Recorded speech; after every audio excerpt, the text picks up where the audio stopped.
Welcome to Thinking Deeper by 6-7. For centuries, the number 666 has been synonymous with supernatural evil, the devil, and the end of the world.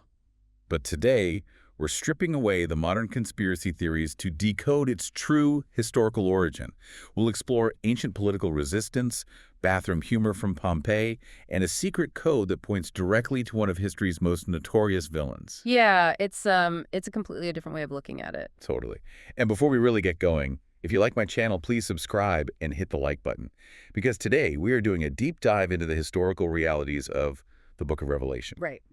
And we're looking at this infamous number, not through the lens of a horror movie or even a theological lens, but just through cold, hard, secular history. Which, I mean, honestly, is really the only viable way to understand a text of this nature. Exactly. I feel like, especially when we talk about topics surrounding God or atheism, people get so wrapped up in the supernatural. Oh, absolutely.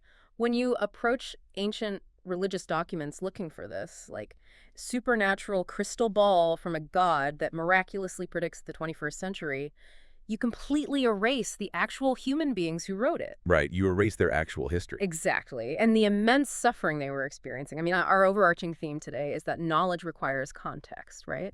So shifting your perspective from the purely theological to the historical, viewing this document as an artifact of human politics rather than, magical divine prophecy, it just fundamentally changes its meaning. It totally does. It really validates a more atheistic or secular approach to these texts. Like, Yeah. you don't need a god to explain the weird imagery in the Bible. Yeah. It grounds the text in reality. Yeah, making the ingenuity of the people who survived that era just like way more compelling than any Hollywood horror script. So, okay, let's jump straight into the material itself. The Book of Revelation. Sure. It's at the very end of the New Testament.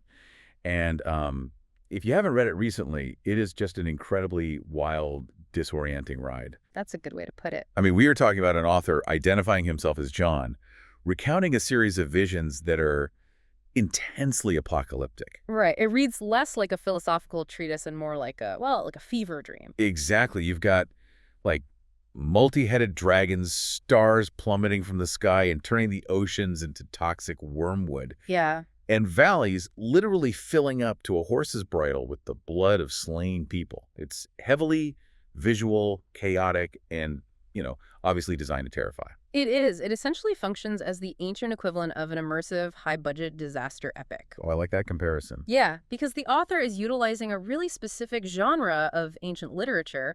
It's known as Jewish apocalypticism, Okay. which relies heavily on this intense symbolic imagery to convey urgent messages about good, evil, and ultimate justice, but purely from a human political standpoint. Right, not a literal roadmap of the future from a divine creator. Exactly. And within that extremely vivid symbolic language, we arrive at chapter 13, verses 17 and 18. The famous verses. Right. This is the moment the infamous number makes its appearance. John describes this vision of a grotesque, multi-headed beast rising out of the ocean. And this beast, it isn't just like a biological monster, right? No. It operates as a global superpower. Yes. It wields immense authority, enslaves the people of the earth, murders the saints, and basically forces the entire population to blaspheme God. And crucially, the text outlines a very specific system of control. Right. The mark. Yeah. This beast forces people to put a mark on their right hand or on their forehead just to participate in the economy. Uh-huh. And then John writes the lines that have basically launched 1,000 conspiracy theories. Yep. Let the one who has understanding calculate the number of the beast. Right. He says, for it is the number of a man, and his number is 666. Yeah. And okay, let's unpack this, because here is where I want to point out a massive contradiction between the actual text and what we've all sort of absorbed through pop culture. Oh. Pop culture insists that 666 is Satan. Like, it's a demon. It's the ultimate supernatural evil entity. But John explicitly writes, plain as day, it is the number of a man. A human being. Right. So if it's not the devil, if we drop the theological supernatural assumption, who is this man? Well, that question unlocks the entire mystery.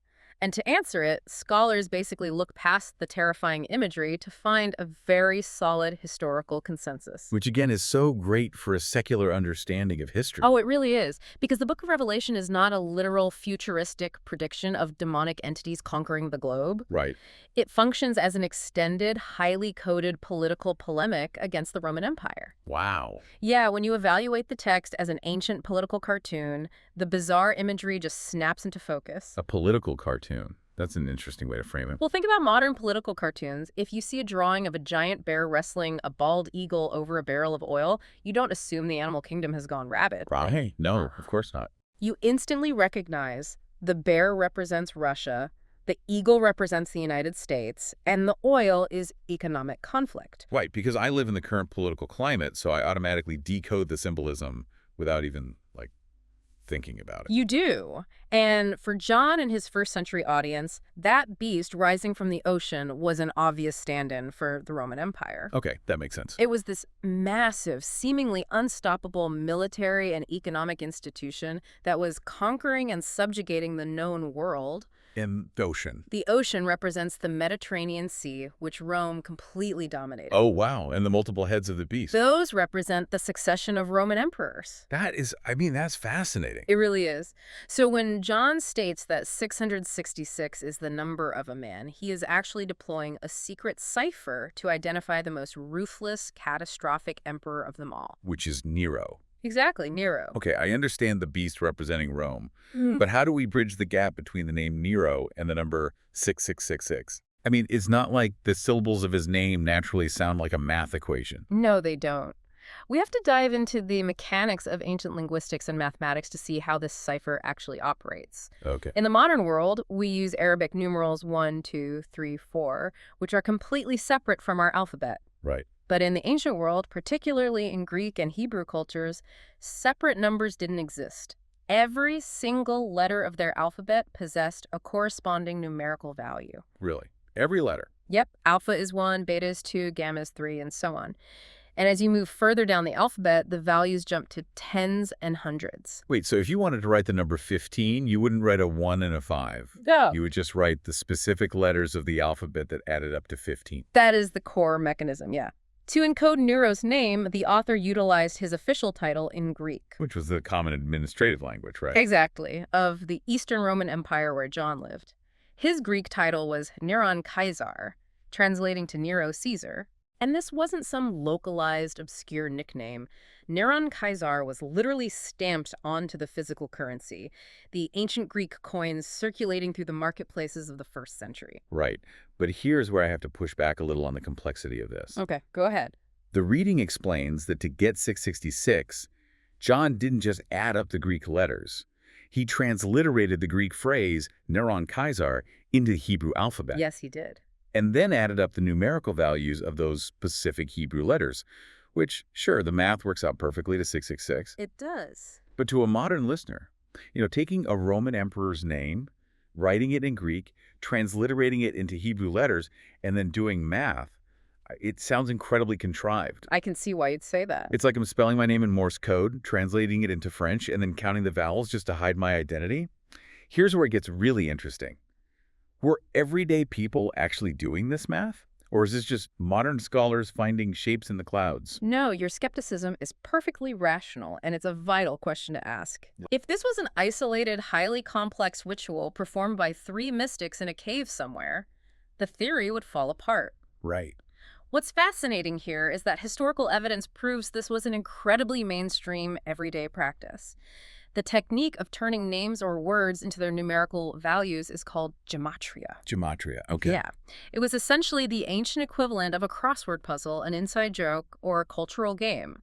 Everyday citizens utilized it constantly. Actually, I was blown away by the real-world examples of gematria provided in the reading. They're great, aren't they? Yeah, it completely removes the mystical locked door vibe of the whole thing. Yeah. It really brings it down to just basic secular human behavior. The archaeological finds are remarkable. Consider the ruins of Pompeii, Oh, yeah. which was perfectly preserved under volcanic ash in 79 AD.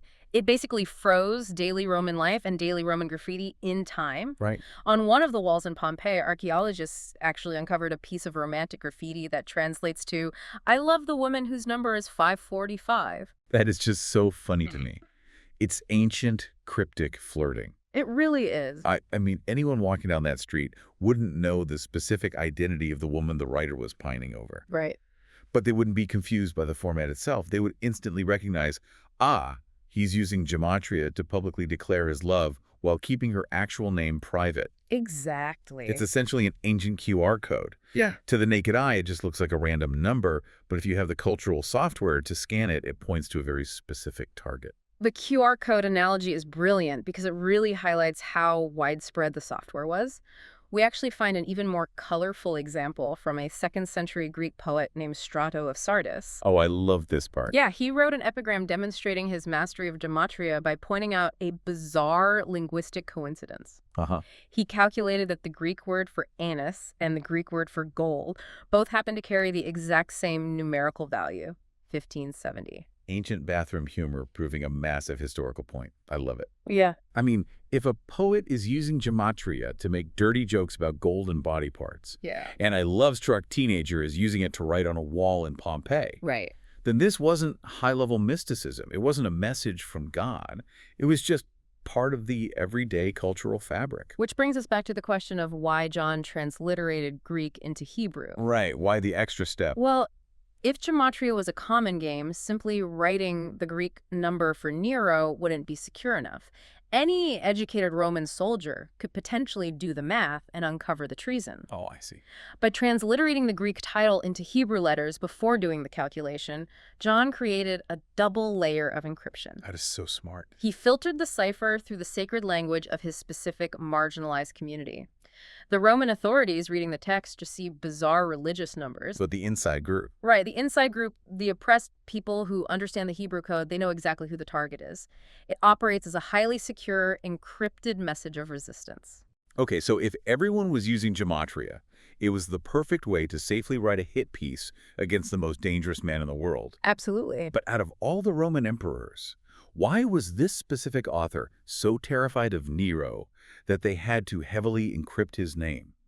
Like, what did Nero actually do to warrant being permanently labeled as the ultimate cosmic beast? Well, the historical trauma inflicted by Nero really cannot be overstated. Early church historians like Eusebius, alongside secular Roman historians like Tacitus and Suetonius, thoroughly documented Nero's absolute cruelty. Right. In 64 AD, a catastrophic fire devastated Rome. And Nero was widely suspected of starting it to clear land for a new palace. Just a classic corrupt politician move. Exactly. And he desperately needed a scapegoat to deflect the public's rage. The early Christians, who were a small, misunderstood minority at the time, were the perfect target. Wow. Tacitus provides agonizing details of the persecution. Nero didn't just execute them, he turned it into theatrical torture. It's just horrific. It is. He had Christians covered in the skins of wild beasts and torn to death by dogs. He had them fastened to crosses, covered in pitch, and set on fire to serve as human street lamps illuminating his imperial gardens at night. If you're listening to this and trying to imagine that reality, it's almost impossible to process. It really is. Walking through a garden and seeing human beings used as torches, that goes beyond a bad political ruler. That is profound psychological terror. You don't just forget that. It scars a community's collective memory for generations. And that deep, lingering trauma directly informs a very bizarre, specific detail within Revelation chapter 13. Okay. John notes that one of the beast's heads seemed to have suffered a mortal wound, but miraculously, its mortal wound was healed, causing the whole world to marvel at the beast. Oh, wait, you mentioned earlier that the heads of the beast represent the emperors. Yes. Did one of the emperors survive an assassination attempt? How does a healed head connect back to Nero? It connects to a powerful, terrifying myth that circulated rapidly after Nero's death. Nero died by suicide in 68 AD by stabbing himself in the throat. Okay. But because his reign was so chaotic and traumatic, a rumor started spreading known today as the Nero Redivivus legend. People believed he wasn't really dead. Sort of like ancient conspiracy theories? Very much so. People thought he had fled to the east and was gathering an army, or that he was literally going to be resurrected from the underworld to reclaim his throne. Wow. This cultural anxiety was so intense that it made its way into Jewish mystical texts, specifically the Sibylline oracles, which prophesied that Nero would return at the end of time to wreak ultimate havoc on the earth. So John is pulling this pervasive cultural nightmare into his apocalyptic vision. Exactly. He uses the myth of the resurrected Nero to illustrate Rome as an unkillable returning evil. You think you've killed the monster, you think the empire has suffered a mortal wound, but the system just keeps healing, keeps returning, and keeps oppressing. The trauma of Nero's reign was so severe that he became the ultimate archetype for all systemic persecution. He was basically the bogeyman of the first century. I follow the logic entirely, and the history of Nero's cruelty is undeniable. But, so what does this all mean for the listener? What do you mean? I want to play the skeptic for a second. My skepticism relies on the math itself. Okay, fair enough. All of this hinges on the idea that 6666 is a perfect mathematical fit for the Greek spelling of his name. Yes. But if this was truly a cipher, based on the specific spelling of a name in a specific language, shouldn't the math fundamentally change if the language changes? Did anyone in the ancient world ever write down a different number for the beast? That is the exact question a critical thinker should pose, and it leads us to the ultimate historical trump card. Oh, I'm ready for this. If all we possessed was the math of 666, it might remain just a very compelling, heavily educated guess, but we actually have manuscript evidence that serves as a smoking gun. Yes. When we examine the surviving ancient manuscripts of the Book of Revelation, the vast majority do indeed say 66 or 66. However, historians have uncovered two very early, very significant manuscripts, most notably Papyrus 115, which was discovered in Egypt.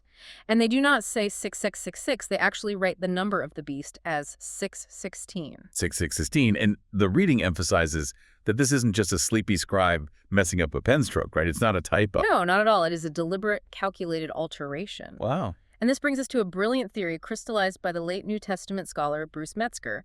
He theorized that this specific variation perfectly proves the cipher was about Nero. How does changing the number prove it? Well, we established that if you take the Greek spelling of Nero's name, Neron Caesar, and calculate it using Hebrew gematria, it equals 6666. Right. But what if you were an early Christian reader living in the western part of the Roman Empire, where Latin, rather than Greek, was the dominant language? Oh.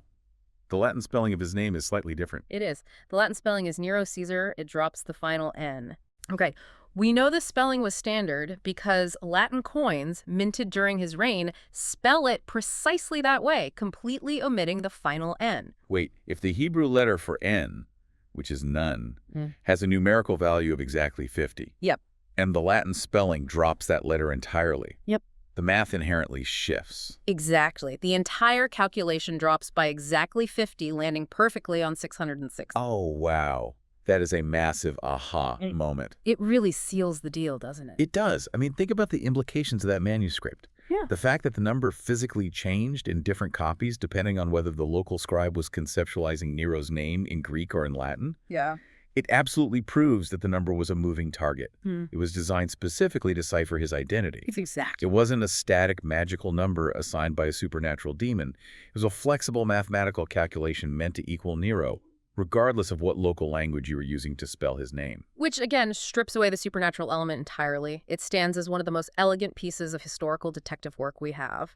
It really is. It demonstrates that alternative readings were circulating in the early church, and both numbers, 666 and 616, were functioning as a highly effective cipher for the exact same historical figure. It firmly anchors the text in the mud and politics of human history. Which brings us to a really stark contrast. The historical reality of political resistance in ancient cryptography is fascinating. Right. But it is a million miles away from how this text is treated in the modern world.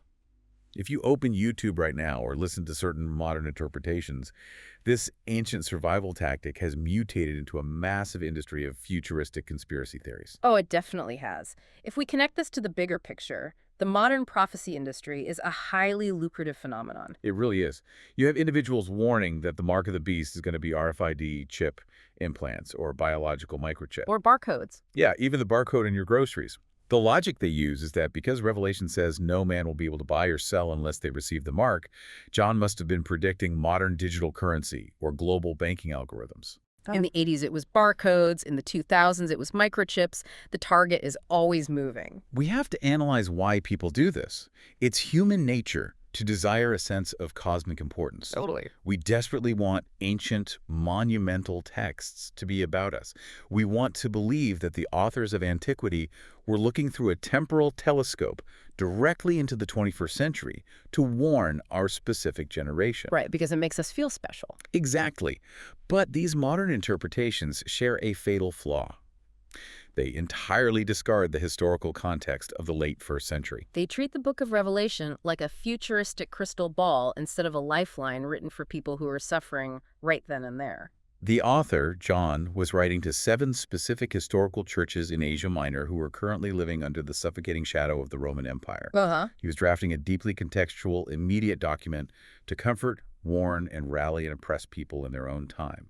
When modern readers strip away that vital context and declare, actually, John wasn't talking about Rome, he was talking about digital barcodes in the year 2026, we are not only misreading the text, we are actively erasing the real history and the genuine suffering of the 1st century people it was originally intended for. It's an incredibly self-centered way to read history. Yeah. And honestly, viewing this topic through a historical, rational lens, an atheistic lens, even provides an immense sense of relief. It really does. For anyone who grew up feeling a sense of supernatural terror around the number 666 or around the Book of Revelation in general, understanding the history defangs the monster. Absolutely. It's not a supernatural curse. It's not a magical trap waiting to damn you over a microchip or a piece of technology. You have a fascinating, deeply human piece of ancient political resistance. It reveals the human fingerprints all over the document. When you evaluate religious texts academically, critically, and historically, you discover that the ancient authors were dealing with the exact same societal pressures we deal with today. Corrupt politicians, oppressive imperial systems. Exactly. And the desperate struggle to maintain hope and identity in remarkably dark times. They used the tools available to them like Gematria, double encryption, and apocalyptic symbolism to navigate and survive their reality. Well, let's synthesize the journey we've taken today. We started with the ultimate pop culture symbol of supernatural evil, the devil's number. Right. But by following the archaeological and manuscript evidence, we've revealed it to be a complex matrix of Roman politics, ancient cryptography, and deep historical trauma. Very well said. We've seen how a Greek name stamped on ancient currency, combined with a Hebrew mathematical puzzle that teenagers were using for Pompeii bathroom graffiti, created a secret, double-encrypted code to safely criticize a murderous emperor who turned human beings into torches. It serves as a perfect case study in why historical context matters above all else. When we approach dense or intimidating information rationally, even the most terrifying, supposedly supernatural mysteries can be understood as entirely logical human phenomena. It totally changes how you read the past. The monsters become men, and the magic becomes math. Which leaves us with a rather profound question to consider. Okay, let's hear it. If the most famous apocalyptic prophecy in history, a number that has terrified populations for 2 millennia, was actually just ancient political resistance masked as a math puzzle, what other modern unsolvable mysteries or end-of-the-world fears are simply historical artifacts we've forgotten how to read? I love that. A perfect thought to leave you with. Thanks for joining us, and we'll catch you on the next Deep Dive.